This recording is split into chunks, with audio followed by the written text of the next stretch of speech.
Bienvenidos al Bibliófilo. Continúo revisando obras filosóficas que me han gustado mucho. En este caso son unas reflexiones alrededor de la historia, ya que el autor nos va a traer un conjunto de artículos y ensayos con respecto a la historia. Se trata de La historia como sistema, de José Ortega y Gasset. En este libro se reúnen varios artículos, como les decía, alrededor de la historia, que son la historia como sistema, unas grabaciones para el archivo de la palabra en una entrevista, ideas para una historia de la filosofía y el prólogo a la historia de la filosofía de Karl Burlander. Este escritor español resulta bastante conocido y también, a pesar del atraso que tiene España con respecto a los demás países, genera un pensamiento bastante innovador y profundo, en lo que él representa como un existencialismo que se fundamenta en el yo y la circunstancia. Acompáñenme para ver las reflexiones que me suscitó.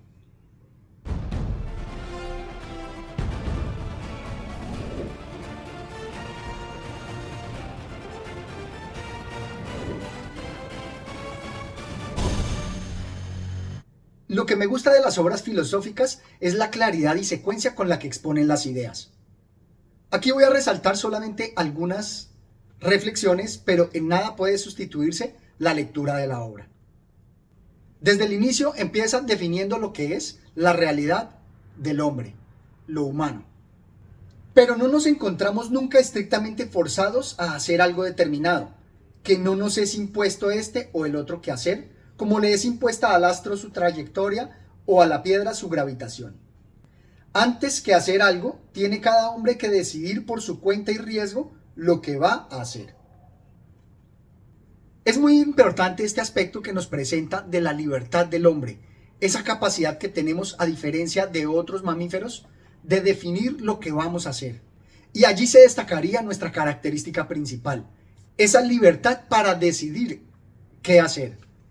De alguna manera es diferente al pienso, luego existo, de Descartes, y nos representa más bien decido qué hacer de mí y luego sí existo. Pero al evaluar esa capacidad de decisión, va a estrellarse con aspectos fundamentales del hombre, como son las creencias. Por esto nos dice así: las creencias constituyen el estrato básico, el más profundo de la arquitectura de nuestra vida. Y más adelante, aparte de lo que crean los individuos como tales, es decir, cada uno por sí y por propia cuenta, hay siempre un estado colectivo de creencia. Y asimismo, lo específico, lo constitutivo de la opinión colectiva es que su existencia no depende de que sea o no aceptada por un individuo determinado. Resalto estos aspectos porque, a diferencia, por ejemplo, de Karl Marx, con el materialismo dialéctico, no le da la mayor fuerza a las condiciones económicas, sino a las creencias. Y estas creencias las desvincula de cada individuo, dándole como un sustrato colectivo con el cual es que se desarrollan para toda la humanidad o para el colectivo de la sociedad. Aquí tendríamos que investigar, como lo hacía Arnold Toynbee, cómo se realiza ese paso de las innovaciones que cada individuo genera para llevarlas a lo colectivo, a la sociedad en general. En su exposición también le da relevancia a las capacidades que tiene el hombre para manejar conceptos, haciendo la distinción entre los conceptos o el conocimiento que se refiere a realidades físicas frente a los conceptos que manipulan las realidades espirituales o que manipulan los mismos conceptos. De alguna manera ya nos empieza a prevenir, como lo hacía Adorno, en que somos parte de esa sociedad y por tanto la manipulación que hacemos de los conceptos está determinada por nuestra propia cultura, por nuestras propias creencias. Finalmente llega al postulado fundamental sobre la vida, sobre su existencialismo. Debemos generalizar y decir que la vida, no solo a los 100 años, sino siempre, consiste en difficulté d'être. Su modo de ser es formalmente ser difícil, un ser que consiste en problemática tarea. Frente al ser suficiente de la sustancia o cosa, La vida es el ser indigente, el ente que lo único que tiene es propiamente menesteres.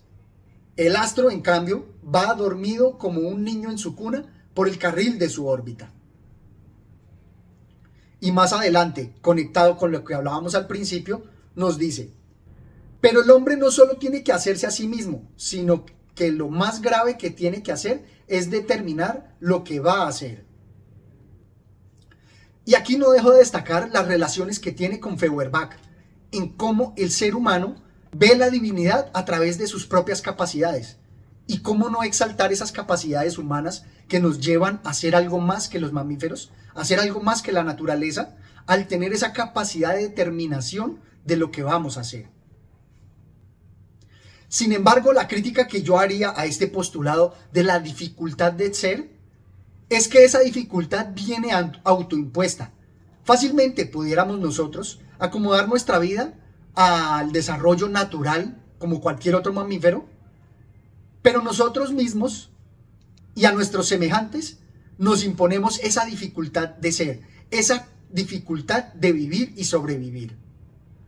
No solamente a través de exigencias materiales, de supervivencia, sino también en las exigencias espirituales e intelectuales. Pero también es cierto que no estamos solos en nuestro empeño. A lo largo de la historia y gracias a la escritura, no tenemos que empezar de nuevo, podemos apoyarnos sobre nuestros ancestros, tal como él aquí lo destaca. Cabe decir que el tigre de hoy no es más ni menos tigre que el de hace 1000 años. Estrena el ser tigre, es siempre un primer tigre. Pero el individuo humano no estrena la humanidad. Encuentra desde luego en su circunstancia otros hombres y la sociedad que entre ellos se produce. Y precisamente aquí encontramos cosas tanto buenas como malas. Porque él lo ve de la manera en que no tenemos que inventar la rueda y podemos progresar a partir de allí, sin empezar de nuevo.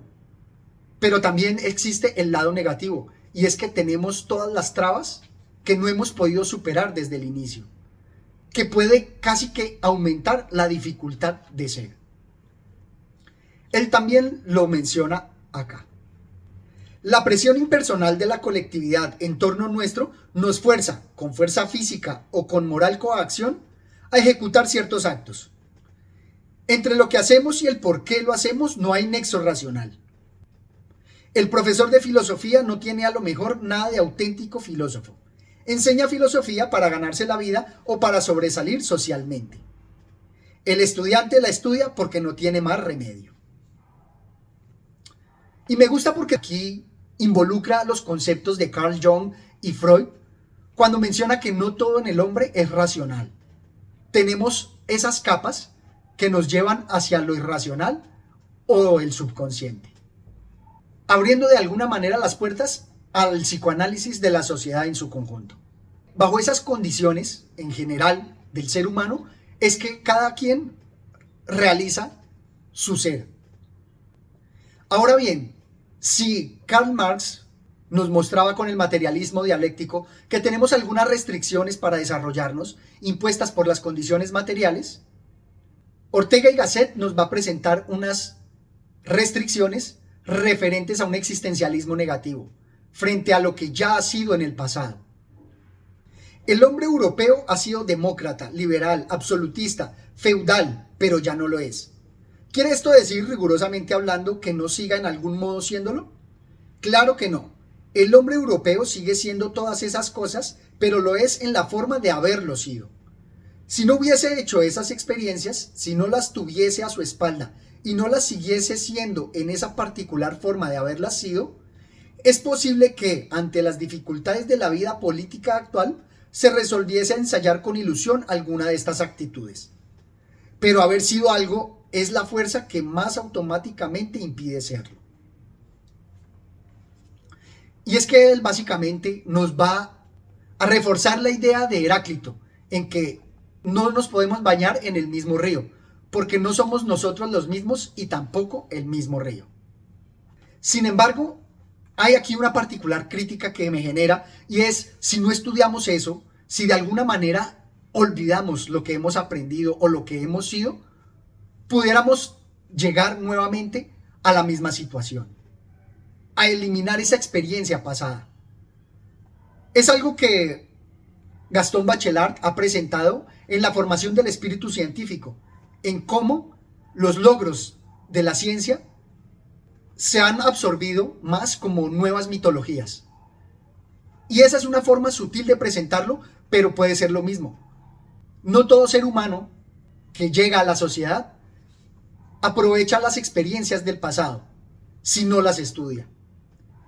Si bien es cierto, como él nos lo menciona, que puede haber capas de desarrollo en la cultura que están allí latentes y en el subconsciente, también habrán otras que si no se conquistan nuevamente, se perderán. Por eso es que vemos normalmente de forma cíclica cómo se presentan algunas soluciones bárbaras, incivilizadas, vulgares o criminales para resolver nuevas problemáticas. De donde resulta que el ser del hombre es irreversible, está ontológicamente forzado a avanzar siempre sobre sí mismo. No porque tal instante del tiempo no puede volver, sino al revés. El tiempo no vuelve porque el hombre no puede volver a ser lo que ha sido. Y esta reflexión me recuerda mucho el cuento de Jorge Luis Borges, Funes el Memorioso, en donde él, a través de su memoria, puede reconocer y saber lo que ha sido antes. Pero lo cierto es que muchas veces lo olvidamos, y con ese olvido tenemos también mayor libertad, y con ese olvido no solamente descansar de la abrumadora realidad, sino tal vez olvidar quiénes hemos sido y volver a repetirnos. Creo que él lo pone en ese medio, pero me gustó encontrar que Jorge Luis Borges plantea ese extremo donde ni nosotros mismos pudiéramos decir que somos en un instante posterior el mismo, con todas las consecuencias ontológicas que esto representa. Y precisamente al tener conciencia de ese flujo histórico es donde podemos desarrollar el ser humano de mejor manera. Él lo plantea así. Pues al tener que descubrir, para hacérselo verosímil, los supuestos desde los cuales vivió el antepasado y por lo tanto sus límites, descubre por repercusión los supuestos tácitos sobre que él mismo vive y en que mantiene inscrita su existencia. Conoce pues, mediante el rodeo que es la historia, sus propios límites, y esta es la única manera otorgada al hombre de trascenderlos.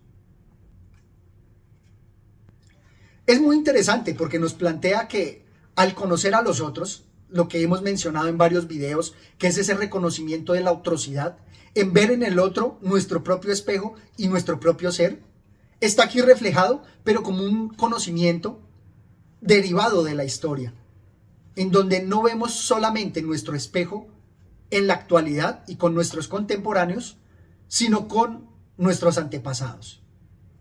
Pero aquí no dejo de destacar la importancia de lo que he mencionado en varios videos, y es el lujo que da es la reflexión. Porque solamente cuando tenemos ese espacio de holgura para desembarazarnos de lo prosaico y de la supervivencia material, podemos llegar a pensar y reflexionar sobre estas preguntas históricas. De lo contrario, seguiríamos siendo los mismos mamíferos, que están sometidos al día a día para conseguir su subsistencia.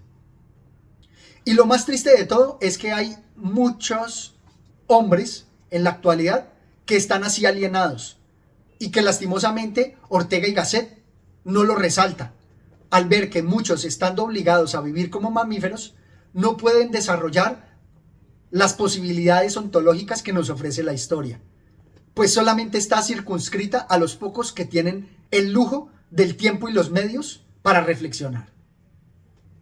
Esto es todo cuanto tenía por compartir con ustedes.